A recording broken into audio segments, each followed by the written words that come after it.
अस्सलाम वालेकुम। Welcome to my channel खौफनाक कहानियाँ विथ माजिद। तमाम वीडियो अपडेट के लिए खौफनाक कहानियाँ विथ माजिद को सब्सक्राइब करके बेल आइकन को ऑन कर दें। बढ़ते हैं आज की स्टोरी की तरफ। शामी, क्या तुम यहाँ हो? सिद्रा ने कहा और कमरे की लाइट ऑन कर दी, मगर वहाँ कोई भी नहीं था। अचानक सामने वाली दीवार पर बहुत ज़्यादा खून के छींटे गिरे। सिद्रा की ये मंजर देखकर चीख निकल गई और उसी वक्त लाइट भी बंद हो गई। अब पूरे घर में अंधेरा था। कुछ सेकंड बाद लाइट खुद ब खुद ऑन हो गई, मगर अब सामने वाली दीवार बिल्कुल साफ थी। वो खून कहाँ गया? सिद्रा हकलाते हुए बोल रही थी। पता नहीं, हमें पहले शामी को ढूंढना चाहिए, मुजम्मिल ने कहा और फिर शामी को आवाज़ देने लगा। उन दोनों ने घर का चप्पा चप्पा छान मारा था, मगर शामी का कोई नाम और निशान भी नहीं था। बाहर वाला दरवाज़ा अंदर से लॉक था। मैंने कहा था कि यह घर ठीक नहीं है, सिद्रा रो रही थी। हौसला रखो, शामी ठीक होगा, मुजम्मिल सिद्रा को तसल्लियाँ दे रहा था। पूरे घर की लाइट्स खुद ब खुद ऑन ऑफ हो रही थी। सिद्रा की सांस उसके सीने में अटक रही थी। वो अभी भी शामी को आवाज़ें दे रही थी। तुम अल्लाह से दुआ करो, मैं मस्जिद से कारी साहब को लेकर आता हूँ। मैं उनसे मिल चुका हूँ, बहुत नेक इंसान हैं, मुजम्मिल ने सिद्रा को कहा। मैं अकेली यहाँ कैसे रहूँगी? सिद्रा ने कहा। तुम वुज़ू करके तहज्जुद पढ़ो, अल्लाह से दुआ करो, मैं कारी साहब को लेकर आता हूँ। डरने की बिल्कुल भी ज़रूरत नहीं है, मुजम्मिल ने कहा तो सिद्रा ने हाँ में सर हिला दिया। मुजम्मिल के जाने के बाद सिद्रा ने दरवाज़ा बंद कर लिया और वुज़ू करने लगी। सिद्रा बहुत परेशान थी और डरी हुई भी, और वो इस वक्त एक आसेफ ज़दा घर में अकेली थी और उसका बच्चा लापता था। पूरा घर छान मारने के बाद भी शामी कहीं नहीं मिला था। अब सिर्फ़ और सिर्फ अल्लाह था जिससे सिद्रा को उम्मीद थी। शदीद सर्दी थी और सिद्रा ने वुज़ू भी ठंडे पानी से किया था। हर तरफ सन्नाटा छाया हुआ था। सिद्रा जाए नमाज पर खड़ी थी। सिद्रा पर अजीब रिक्कत तारी थी। सिद्रा की आंखों से आंसू बह रहे थे। सिद्रा को अल्लाह अपने बहुत करीब महसूस हो रहा था। जैसे जैसे सिद्रा नमाज पढ़ रही थी, उसके दिल को सुकून मिल रहा था। वो अब भूल चुकी थी कि वो घर में अकेली है और इस घर में जिन्नात का साया भी है। सिद्रा अपने खालिक हकीकों को सजदा कर रही थी। अब वो बिल्कुल नॉर्मल थी। उसे यकीन था कि उसका खुदा उसके साथ है। सिद्रा ने सलाम फेरा और अपने दोनों हाथ दुआ के लिए उठा लिए। ए मेरे परवरदिगार, मेरी मदद फरमा, बेशक औलाद हमारे पास तेरी अमानत है, मगर औलाद पर आने वाला एक ज़ख़म भी माँ बाप को बेचैन कर देता है। मेरे शामी की हिफाजत फरमा। सिद्रा गड़गड़ा कर दुआ कर रही थी। वो अभी दुआ मांग कर उठी थी कि दरवाज़े पर दस्तक होने लगी। कौन? सिद्रा ने दरवाज़े के पास जाकर पूछा।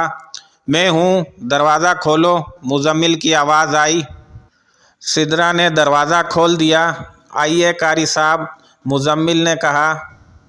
मुजम्मिल के साथ एक बुज़ुर्ग थे जिनकी सफ़ेद दाढ़ी थी और काफ़ी नफीस नज़र आ रहे थे। मुजम्मिल के साथ वो भी घर में दाखिल हुए। ये मेरी बीवी है सिद्रा, और ये यहाँ की मस्जिद के इमाम हैं। अभी कुछ रोज़ पहले ही यहाँ आए हैं, मुजम्मिल ने तारुफ़ कराया। अस्सलाम वालेकुम बेटी, कैसी हो? कारी साहब ने सिद्रा के सर पर हाथ फेरा। वालेकुम अस्सलाम।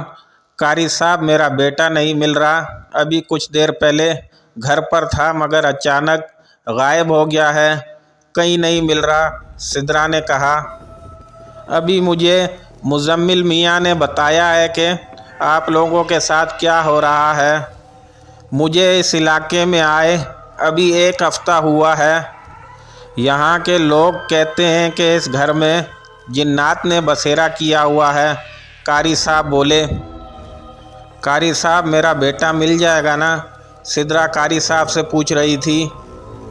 آپ لوگ پریشان مت ہوں، اللہ پر بھروسہ رکھیں، وہ سب ٹھیک کر دے گا، قاری صاحب نے کہا۔ انشاءاللہ، مزمل نے کہا۔ مجھے ایک دفعہ پورا گھر دیکھنے دیں، قاری صاحب نے کہا۔ جی آئیے میرے ساتھ، میں دکھاتا ہوں، مزمل نے کہا اور قاری صاحب کو گھر دکھانے لگا۔ قاری صاحب نے پورا گھر دیکھا۔ اس جگہ پر بہت خطرناک جنات نے قبضہ کیا ہوا ہے۔ یہ یہاں کسی اور کو رہنے نہیں دیتے۔ ان کی کوشش ہوتی ہے کہ یہاں آنے والے لوگوں کو کسی طرح ڈرا کے بھگا دیا جائے۔ آپ نے ضرور ان کو کوئی نقصان پہنچایا ہے، ورنہ یہ صرف ڈراتے ہیں، قاری صاحب نے پورا گھر دیکھنے کے بعد کہا۔ نہیں، ہم نے تو کسی کو کوئی نقصان نہیں پہنچایا، مزمل نے کہا۔ شاید انجانے میں آپ نے کچھ ایسا کیا ہوگا جس کی وجہ سے جنات نے آپ کے بیٹے کو غائب کیا ہے۔ ابھی فجر کا وقت ہونے والا ہے، میں فجر کے بعد یہاں آؤں گا، آپ لوگ پریشان مت ہونا، اللہ بہتر کرے گا، قاری صاحب نے کہا تو مزمل نے ہاں میں سر ہلا دیا۔ مزمل قاری صاحب کو دروازے تک چھوڑ کر آیا تھا۔ تھوڑی دیر کے بعد فجر کی اذان کی آواز سنائی دے رہی تھی۔ اس خاموشی میں اذان کی آواز انتہائی مسحور کن تھی۔ اذان سننے کے بعد دونوں نے اپنے ہاتھ دعا کے لیے اٹھا لیے تھے۔ ان کی زندگی کی سب سے قیمتی چیز ان سے دور تھی۔ وہ اپنے بچے سے اپنی جان سے بھی زیادہ پیار کرتے تھے۔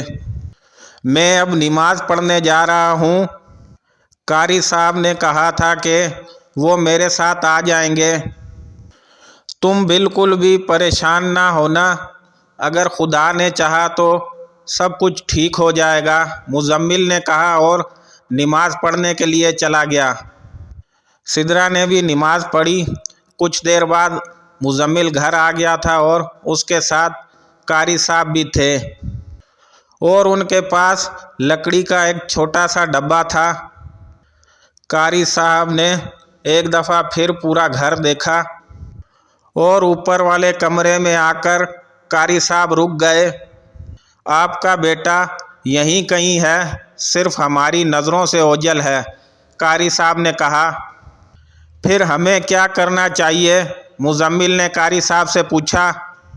میں کوشش کرتا ہوں، آپ لوگ بھی اللہ سے دعا کرو، قاری صاحب نے کہا اور لکڑی کے ڈبے سے ایک چھوٹی سی پانی کی بوتل نکال لی اور پانی اس کمرے کے چاروں طرف پھینک دیا۔ قاری صاحب کمرے کے عین درمیان میں آ کر کھڑے ہو گئے اور منہ ہی منہ میں کچھ پڑھنے لگے۔ اچانک کمرے کا دروازہ اور کھڑکی زور زور سے کھلنے اور بند ہونے لگے۔ قاری صاحب لگاتار منہ ہی منہ میں کچھ پڑھے جا رہے تھے۔ اب ہر طرف سے تیز آوازیں آ رہی تھی، جیسے بہت سے لوگ آپس میں باتیں کر رہے ہوں۔ اچانک روشنی کا ایک جھماکا ہوا اور اس میں شامی نمودار ہوا۔ شامی قاری صاحب کے بالکل سامنے زمین پر بیٹھا تھا، اس کا سر نیچے کو جھکا ہوا تھا۔ شامی کو دیکھ کر سدرا آگے بڑھی، مگر قاری صاحب نے ہاتھ کے اشارے سے اسے روک دیا۔ کون ہو تم اور کیا چاہتے ہو اس بچے سے؟ قاری صاحب نے سختی سے پوچھا۔ میں شملاک ہوں اور مجھے بدلہ چاہیے، شامی کے گلے سے انتہائی بھیانک آواز نکل رہی تھی۔ کس بات کا بدلہ؟ کیا بگاڑا ہے اس نے تمہارا؟ قاری صاحب نے پوچھا۔ میرے بچے کو مارا ہے اس کے باپ نے، وہ اس کے ساتھ کھیل رہا تھا مگر اسے مار دیا اس شخص نے، شامی نے مزمل کی طرف خونخوار نظروں سے دیکھتے ہوئے کہا۔ शामी की आंखें खून की तरह सुर्ख थी। मुजम्मिल ने अपने जिस्म में सर्दी की एक लहर उतरती महसूस की। मुजम्मिल को फ़ौरन वो काली बिल्ली वाला वाक़या याद आ गया था जब उसने लाठी से बिल्ली को मारा था। सख्त सर्दी में भी सिद्रा और मुजम्मिल के कपड़े पसीने से भीग चुके थे। छोड़ दो इस मासूम बच्चे को, कारी साहब ने शामी से कहा। नहीं, मैं बदला लिए बगैर नहीं जाऊंगा। शामी का लहजा बहुत खौफनाक था। मेरे शामी को छोड़ दो, हम इस घर को छोड़कर चले जाएंगे, फिर कभी वापस नहीं आएंगे। बस मेरे बच्चे को छोड़ दो, सिद्रा ने गिड़गिड़ाते हुए कहा। नहीं, मैं नहीं छोड़ूंगा, किसी को नहीं छोड़ूंगा, शामी चीख रहा था। अगर तुमने इस बच्चे को ना छोड़ा तो मैं तुम्हें ख़त्म कर दूंगा, जलाकर राख कर दूंगा, कारी साहब ने कहा। कोई मेरा कुछ नहीं बिगाड़ सकता, कोई भी नहीं, शामी ने कहा। कारी साहब ने एक और पानी की बोतल निकाली मगर शामी ने कारी साहब पर हमला कर दिया। कारी साहब के हाथ से पानी की बोतल निकलकर दूर गिर गई। शामी ने अपने हाथ से कारी साहब की गर्दन को दबाना शुरू कर दिया। कारी साहब के चेहरे का रंग सुर्ख हो चुका था। सिद्रा और मुजम्मिल एक तरफ खड़े इस मंज़र को देख रहे थे। इस पर पानी फेंको बोतल वाला, कारी साहब ने मुजम्मिल को कहा। मुजम्मिल पानी की बोतल की तरफ भागा मगर अब शामी ने कारी साहब को छोड़कर मुजम्मिल पर हमला कर दिया था। मुजम्मिल को एक ज़ोरदार धिक्का देकर शामी मुजम्मिल के सीने पर सवार हो गया था। शामी अपने पंजों से मुजम्मिल के चेहरे पर वार करने ही वाला था कि सिद्रा ने पानी की पूरी बोतल शामी के ऊपर अंडेल दी। शामी ने मुड़कर खौफनाक नज़रों से सिद्रा की तरफ देखा मगर अचानक शामी बेहोश होकर मुजम्मिल के सीने पर ही लेट गया। अब ये ठीक है मगर ये जिन इतनी जल्दी इसको नहीं छोड़ेगा, इसे नीचे बिस्तर पर लिटा दो, कारी साहब ने अपने हाथ से अपनी गर्दन को मसलते हुए कहा। मुजम्मिल और सिद्रा शामी को उठाकर नीचे वाले कमरे में ले गए। शामी को तेज़ बुखार हो गया था। आप लोग इसके सर पर पट्टियाँ करें और ये पानी अपने पूरे घर में छिड़क लें, कारी साहब ने पानी की बोतल मुजम्मिल को पकड़ाते हुए कहा। शामी ठीक तो हो जाएगा ना, सिद्रा ने कारी साहब से पूछा। आप अल्लाह पर भरोसा रखें, मैं अपने मुर्शिद से बात करता हूँ, वो ज़रूर हमारी मदद करेंगे, कारी साहब ने कहा। कारी साहब आपका बहुत शुक्रिया, आप इस मुश्किल में हमारी मदद कर रहे हैं, मुजम्मिल ने कारी साहब से कहा। बेटा, ये कहकर तुम मुझे शर्मिंदा कर रहे हो, ये तो मेरी खुशकिस्मती होगी कि मैं किसी के काम आ जाऊं, कारी साहब ने कहा। अब मैं चलता हूं, मैं अपने मुर्शिद से बात करूंगा। ये जिन वैसे आपके बेटे का पीछा नहीं छोड़ेगा, चाहे आप घर भी बदली कर लें। मुजम्मिल बेटा, तुम ज़ोहर की नमाज के वक्त मस्जिद में मुझे मिलना, कारी साहब ने कहा। ठीक है कारी साहब, मुजम्मिल ने कहा और कारी साहब को बाहर तक छोड़कर आया। शामी का माथा तप रहा था। सिद्रा उसके माथे पर ठंडे पानी की पट्टियाँ कर रही थी और कुरानी आयात पढ़ पढ़कर शामी पर दम कर रही थी। थोड़ी देर में शामी का बुखार कम हो गया। शामी का चेहरा भी पुरसुकून नज़र आ रहा था। अब शामी आराम से सो रहा था। मैं नाश्ता बनाकर लाती हूँ, आप शामी के पास बैठें, सिद्रा ने मुजम्मिल को कहा। तो मुजम्मिल शामी के पास बैठ गया और सिद्रा किचन में चली गई। थोड़ी देर बाद सिद्रा नाश्ता लेकर आई और उन्होंने वहीं बैठकर नाश्ता किया। शामी अभी भी सो रहा था। उन्होंने शामी को उठाना मुनासिब नहीं समझा। कुछ देर बाद शामी जाग गया था। शामी अब बिल्कुल नॉर्मल था।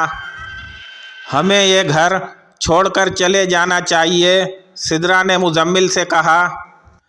कारी साहब ने कहा था कि वो हमारा पीछा नहीं छोड़ेगा, चाहे हम ये घर छोड़ भी दें। मैं एक दफ़ा दोपहर को कारी साहब से मिलता हूँ, फिर देखते हैं कि वो क्या कहते हैं। हमें अपने तौर पर कुछ नहीं करना चाहिए, मुजम्मिल ने कहा।